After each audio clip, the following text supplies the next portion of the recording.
Richie is a wonderful photojournalist here at Coin 62, by the way. Home after home completely burned to the ground. Went to go get my house key and there's no door to unlock. It's just gone.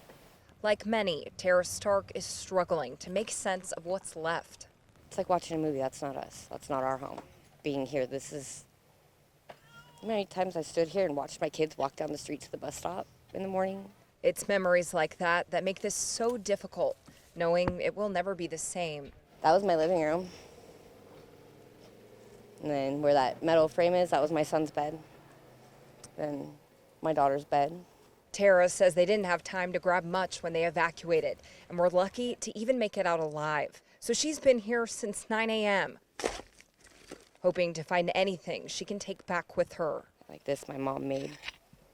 It was a triangle vase about this tall. It was all wrapped like this. She handmade it, and this is what's left.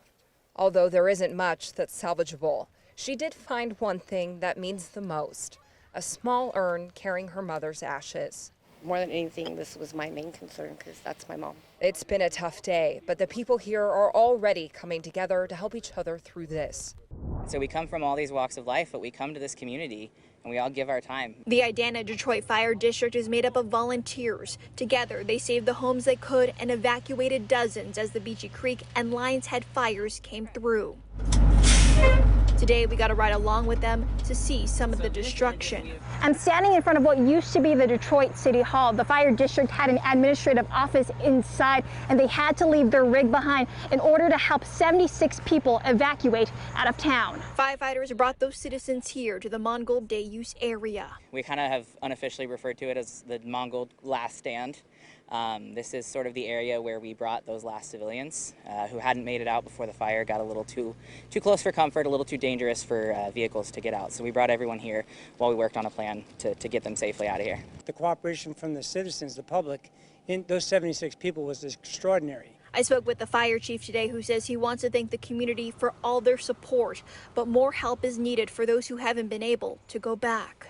So I'm a little bit nervous about the longevity of the organization without any kind of a long-term funding source. So any donations now alleviate that and allow us to move forward and rebuild in a positive position here in Idana, help rebuild in Detroit when we get back to that point. Fire crews are working on fire suppression, checking on homes, and working to get back on their feet. I have a lot of pride in my department. I have a lot of pride in my crew and my chiefs. You know, they made all the right decisions and they led us to safety. I mean, to be able to do something that big. More than 1,000 protesters took over South Interstate 405 Tuesday evening. To just be able to shut down a highway, take over, not be able to see the beginning or the end, like, it's amazing. They chanted in the name of peace and police reform as they made their way across the Fremont Bridge. It's everything that I've gone through in my life, you know, it's just a dream come true, you know, to have this happen and to be have all the support from all these different people from, you know, different places around the world, you know. Gordon told us he's been marching with this group for the last 3 weeks when the police reform movement started across the U.S. and here in Portland. He talked to us about what it meant being here today. You know, I'm an old man now, so, you know, to be able to see this come to fruition is a beautiful thing, you know. Okay, so what is your message to the young people out here, especially the young black community? Just to stay positive, spread love, you know, and just have an open-minded about what, you know, the other minorities are going through, you know what I'm saying? If they're, you know, you just got to show love to people. She joins us live now with what they witnessed during that ordeal. It was just very frightening at first, for sure, Jacqueline. Jeff, Elizabeth, yeah, a very scary situation, and that's what neighbors said today. In this neighborhood, people saw flames from their backyard. Tonight, they say they are happy to be back home after this eventful day. I come into the back door of my place and I see flames shooting up at the plant. About 80 homes, multiple businesses forced to evacuate after a fire erupted at an ethanol facility in Cornelius this afternoon.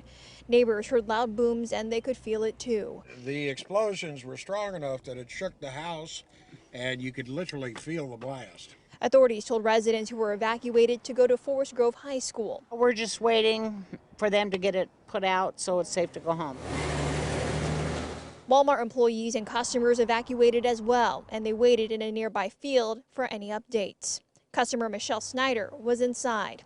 Walmart employees came around and were yelling at everybody to evacuate the building because we were in danger and this was not a drill. When she came out, she says the fire had grown.